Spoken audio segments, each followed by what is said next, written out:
Welcome to this session. നമ്മൾ ഇന്ന് discuss ചെയ്യുക ഫൈലം ഹെമിക്കോഡേറ്റയുടെ ക്യാരക്ടറിസ്റ്റിക് ഫീച്ചേഴ്സ് എന്തൊക്കെയാണ്, അതിൽ വരുന്ന മെമ്പേഴ്സ് ഏതൊക്കെയാണ് നമ്മൾ ഡിസ്കസ് ചെയ്യുന്നത്. ഓക്കെ, സോ ഫൈലം ഹെമിക്കോഡേറ്റ അതിൽ വരുന്ന ഓർഗാനിസംസ് എല്ലാം തന്നെ മറൈൻ ആണ്. That means they are not found in fresh water environment, they are purely marine and all the members are worm like. Okay, ഏകദേശം ഒരു worm like ഫീച്ചേഴ്സ് ഉള്ള marine ആയിട്ടുള്ള organisms ആണ് ഈ ഒരു ഫൈലത്തിനകത്ത് വരുന്ന എല്ലാ മെമ്പേഴ്സും എക്സിബിറ്റ് ചെയ്യുന്നത്. അതുമാത്രമല്ല ഇവരുടെ ബോഡിയിൽ അവരുടെ body organisation, that is organ system level of organisation ആണുള്ളത്. അതായത് സെല്ലുകൾ കൂടി ചേർന്ന് ടിഷ്യൂ ആയി, ടിഷ്യൂസ് ഓർഗനായി, ഓർഗൻസ് പല പല പല ഓർഗൻസ് ഫോം ചെയ്ത് അത് ആണ് ഇതിൻ്റെ ബോഡിയുടെ കംപ്ലീറ്റ് മെറ്റബോളിക് ആക്ടിവിറ്റീസ് മെയിൻറ്റെയിൻ ചെയ്യുക. Okay, so it has got organ system level of organisation.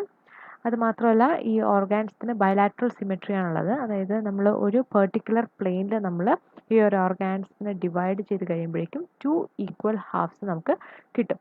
അങ്ങനത്തെ ടൈപ്പ് സിമെട്രിയാണ് നമ്മൾ ബയലാട്രൽ സിമെട്രി എന്ന് പറയുന്നത്. അതേപോലെ ഈ ഒരു പെർട്ടിക്കുലർ ഓർഗാനിസം ട്രിപ്ലോബ്ലാസ്റ്റിക് ആണ്. എക്ടോഡാം റീജിയൻ ഡിസ്റ്റിങ്ക്റ്റ് ആണ്. അതേപോലെ എൻഡോഡാം, അതേപോലെ മീസോഡാമൽ ലെയേഴ്സ് എല്ലാം ഡിസ്റ്റിങ്ക്റ്റ് ആണ്. So it has got the triploblastic organisation. Okay, then ഈ ഒരു പെർട്ടിക്കുലർ ആനിമൽ വന്നിട്ട് സീലോമേറ്റ് ആണ്. അതായത് ഒരു ഡിസ്റ്റിങ്ക്റ്റ് ബോഡി ക്യാവിറ്റി ഈ ഒരു പെർട്ടിക്കുലർ ഓർഗാൻസിൽ കാണാൻ വേണ്ടി പറ്റും. Or they have A true coelom, that means it has got A true body cavity. ഈ ബോഡി ക്യാവിറ്റി എവിടെ നിന്ന് അറൈസ് ചെയ്യുന്നത്? ദാറ്റ് ഇസ് ഫ്രം മീസോഡാമൽ ലൈനിങ്ങിൽ നിന്നാണ് ഒരു കംപ്ലീറ്റ് ആയിട്ടുള്ളൊരു അല്ലെങ്കിൽ ട്രൂ ബോഡി ക്യാവിറ്റി ഫോം ചെയ്യുക. ഓക്കെ, ആൻഡ് ഇതിൻ്റെ ഒരു ബോഡി നമുക്ക് ഡിവൈഡ് ചെയ്യാൻ വേണ്ടി പറ്റും 3 പാർട്ടായിട്ട്. ഹെമിക്കോഡേറ്റ്സിൻ്റെ ബോഡി നമുക്ക് ഡിവൈഡ് ചെയ്യാൻ വേണ്ടി പറ്റും. That is an anterior proboscis region. ഈ കാണുന്നത് ഒരു പ്രൊബോസിസ് എന്ന് പറയുന്ന ഒരു റീജിയൻ ആണ്. ഓക്കെ, ഇവിടെ നമുക്ക് മൗത്ത് കാണാൻ വേണ്ടി പറ്റും. പ്രൊബോസിസിൻ്റെയും അതിൻ്റെ തൊട്ട് സൈഡിലായിട്ട് ഒരു കോളർ റീജിയൻ ഉണ്ട്. This is the collar region. ഇതിൻ്റെ ഇടയിലായിട്ട് മൗത്ത് പാർട്ട് ഉണ്ട്. അതേപോലെ ഡിസ്റ്റിങ്ക്റ്റ് ആയിട്ടുള്ളൊരു proboscis gland, that is mainly meant for excretion. Okay, proboscis gland ഉള്ളത് ഈ ഒരു പ്രൊബോസിസ് റീജിയനിലാണ്. ഓക്കെ, സോ ഒരു first proboscis region and second part is the collar and it has got a long trunk region. Okay, this is the trunk region. അങ്ങനെ 3 പാർട്ടായിട്ട് ഈ ഫൈലത്തിലുള്ള മെമ്പേഴ്സിൻ്റെ ബോഡി നമുക്ക് ഡിവൈഡ് ചെയ്യാം. That is a proboscis region, that is placed anterior, then a middle collar and posteriorly it has got a long trunk. Okay, പ്രൊബോസിസും അതേപോലെ കോളറിനെ വെച്ച് കൺസിഡർ ചെയ്യുകയാണെങ്കിൽ ട്രങ്ക് കുറച്ചും കൂടെ ലോങ്ങർ ആണ്. Okay, and it has got open type circulatory system. Circulatory system open type ആണ്. പിന്നെ റെസ്പിറേഷന് ക്യാരി ഔട്ട് ചെയ്യാൻ വേണ്ടിയിട്ട് ഗിൽസ് പ്രസൻ്റ് ആണ്. Okay, gills are present and excretion takes place through proboscis gland. Okay, proboscis gland ഉള്ളത് ഈ ഒരു proboscis റീജിയനിലോട്ട് ഇങ്ങനെ പ്രൊജക്റ്റ് ചെയ്തിട്ട് പ്രൊബോസിസ് ഗ്ലാൻഡ് പ്രസൻ്റ് ആണ്. And that actually helps for excretion. Then sexes, separate sexes ഉണ്ട്. Male female രണ്ടും separate ആണ്. That means they are gonochoric. And fertilization എപ്പോഴും എക്സ്റ്റേണൽ ആയിരിക്കും. നമുക്കറിയാം മറൈൻ ഓർഗാനിസംസിൻ്റെ ഒരു ഫീച്ചറാണ് എക്സ്റ്റേണൽ ഫെർട്ടിലൈസേഷൻ. അത് ഗ്യാമേറ്റ്സ് മറൈൻ എൻവയോൺമെൻറ്റിലോട്ട് അത് റിലീസ് ചെയ്യുന്നു. സീയിൽ വെച്ചിട്ടാണ് മെയിൽ ആൻഡ് ഫീമെയിൽ ഗാമേറ്റിൻ്റെ ഫ്യൂഷൻ നടക്കുന്നത്. അതായത് ആ ഒരു പെർട്ടിക്കുലർ ഓർഗാനിസത്തിൻ്റെ ബോഡിയുടെ പുറത്ത് വെച്ചിട്ടാണ് ഫെർട്ടിലൈസേഷൻ നടക്കുന്നത്. അതുകൊണ്ടാണ് അതിനെ എക്സ്റ്റേണൽ ഫെർട്ടിലൈസേഷൻ എന്ന് പറയുക. Okay, then development is indirect development means it has got an intermediate stage. Okay, അതായത് ഒരു അവരുടെ ഒരു ലൈഫ് സ്പാൻ അല്ലെങ്കിൽ ഒരു ലൈഫ് സൈക്കിളിൽ ഗാമേറ്റ് ഫ്യൂഷൻ കഴിഞ്ഞിട്ട് ഡയറക്റ്റ് ഈ ഒരു പെർട്ടിക്കുലർ ഓർഗാനിസം ആയിട്ടല്ല ഫോം ചെയ്യുന്നത്. അതിനൊരു ഇൻ്റർമീഡിയറ്റ് അല്ലെങ്കിൽ ഒരു ലാർവൽ സ്റ്റേജ് ഈ ഒരു ഫൈലത്തിലുള്ള എല്ലാ മെമ്പേഴ്സും എക്സിബിറ്റ് ചെയ്യുന്നുണ്ട്. And that particular larva is called tornaria larva. Okay, so we will discuss in detail about the belanoglossus. Here you can find the structure of belanoglossus. Okay, ഇത് വന്നിട്ട് അതിൻ്റെ proboscis region. Then here you can find the collar. Okay, ഇത് complete അതിൻ്റെ trunk region ആണ്.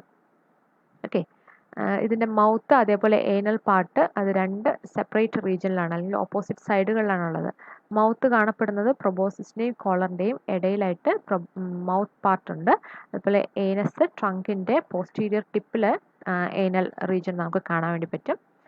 Okay, then here you can find the actual diagram. This is the proboscis region. Actually ഇതൊരു muscular പാർട്ടാണ്. അതേപോലെ ciliary ആയിട്ടുള്ളൊരു സീലിയ പ്രസൻ്റ് ആണ്. Okay, muscular and also it is ciliary. Then collar you can find here, and here you can find the mouth part, and trunk, the complete trunk region ആണ്. Okay. Then the melanoglossus, it is commonly called as tongue worm or acorn worm. Okay, ഈ ഓർഗാൻസിനെ പറയുന്ന ഒരു മറ്റൊരു പേരാണ് tongue worm എന്നും അതേപോലെ Akon worm എന്നും അറിയപ്പെടുന്നത്. ദെൻ ഇത് മെയിൻലി മറൈൻ ആണ്. നമ്മൾ പറഞ്ഞു ഹെമികോഡൈറ്റ്സ് പൊതുവേ ഫ്രഷ് വാട്ടർ ലിവിങ് അല്ല, അല്ലെങ്കിൽ മറൈൻ ഓർഗാനിസംസ് ആണ് മിക്കതും. ദെൻ ബറോവിങ് ആണ്. ഓക്കെ, ഇതിൻ്റെ പ്രൊബോസിസ് യൂസ് ചെയ്ത് അത് ഒരു ബറോ ചെയ്ത് മണ്ണിൻ്റെ അടിയിലാണ് ഇത് കൂടുതലായിട്ട് കണ്ടുവരുന്നത്. Burrowing worm inhabiting in shallow coastal areas of intertidal zones. നമുക്ക് ഡീപ്പ് വാട്ടേഴ്സിൽ അല്ലെങ്കിൽ ഒരു ഡെപ്ത് കൂടുതലുള്ള സ്ഥലത്തല്ല, ഒരു ഇൻ്റർടൈഡൽ സോൺസിൽ, അതായത് ഈ റോക്സും അതേപോലെ സാൻഡ് റീജിയനൊക്കെ കൂടുതൽ ഉള്ള ആ ഒരു ഭാഗത്തൊക്കെയാണ് കൂടുതലും നമുക്ക് കാണാൻ സാധിക്കുക ബെലാനോഗ്ലോസസിനെ. Then it swallows sand or mud to obtain diatoms, protozoans and other microorganisms. ഇതിൻ്റെ ഒരു ഫുഡ് മെറ്റീരിയൽ എന്ന് പറയുന്നത് ഡയാറ്റംസ്, അതേപോലെ പ്രോട്ടോസോവൻസ്, പിന്നെ ഓർഗാനിക് ഡെട്രിറ്റസ്, മൈക്രോ ഓർഗാനിസംസ് ഒക്കെയാണ് ഇത് ഫീഡ് ചെയ്യുന്നത്. പക്ഷേ ആക്ച്വലി ഇത് മഡ് സ്വാളോ ചെയ്യും. മഡ് അല്ലെങ്കിൽ നമുക്കറിയാം സാൻഡ്, ഇതൊക്കെ അത് സ്വാളോ ചെയ്യുന്നത് എന്തുകൊണ്ടാണെന്ന് വെച്ചാൽ ഈ മഡിൽ സാൻഡിലൊക്കെ ഡയാറ്റംസിൻ്റെ പ്രസൻസ് ഉണ്ടാകും, പ്രോട്ടോസോവൻസ്, അതേപോലെ പല മൈക്രോ ഓർഗാനിസംസും ഓർഗാനിക് ഡെട്രിറ്റസ് ഒക്കെ ഉണ്ടാകും. അപ്പോൾ അത് ഇൻടേക്ക് ചെയ്യാൻ വേണ്ടിയിട്ടാണ് അവർ സാൻഡ് സ്വാളോ ചെയ്യുന്നത്. ഓക്കെ, ആൻഡ് ബെലാനോഗ്ലോസസിൻ്റെ സെക്സസ് സെപ്പറേറ്റ് ആണ്. മെയിൽ ഫീമെയിൽ രണ്ടും സെപ്പറേറ്റ് ആണ്. അതേപോലെ തന്നെ ഈ മെയിൽ ഫീമെയിൽ അത് ഒരുമിച്ചല്ല, അത് രണ്ട് ഡിഫറെൻറ്റ് ട്യൂബ്സിലാണ് കാണപ്പെടുന്നത്. ആക്ച്വലി ഞാൻ പറഞ്ഞു ഈ ബെലാനോഗ്ലോസസ് ഒക്കെ ഈ ബറോവിങ് ആയിട്ടുള്ള worms ആണ്, മണ്ണിൻ്റെ അടിയിൽ കാണപ്പെടുന്ന worms ആണ് ബെലാനോഗ്ലോസസ്. അപ്പോൾ അത് രണ്ടും ഡിഫറെൻറ്റ് മഡ് ട്യൂബ്സിലാണ് കാണപ്പെടുന്നത്. ഓക്കെ, സെപ്പറേറ്റ് ട്യൂബിലാണ് അത് കാണപ്പെടുന്നത്. Okay, living in separate tubes, shed their gametes in seawater where fertilization occurs. Okay, and the life cycle includes a free-swimming planktonic ciliary larva that is called the Tornaria. Here you can find the larva of the Belanoglossus. Belanoglossusന്റെ ലാർവയാണിത്. It is called Tornaria larva. Okay, ഇത് free living ആയിട്ടുള്ള അല്ലെങ്കിൽ free swimming ആയിട്ടുള്ളൊരു planktonic ciliated ലാർവയാണ്. Here you can find the cilia. Okay, ചെറിയ cilias present ആണ്, and it is free swimming. Okay, and this larva is called tornaria larva. And tongue worm does not reproduce asexually.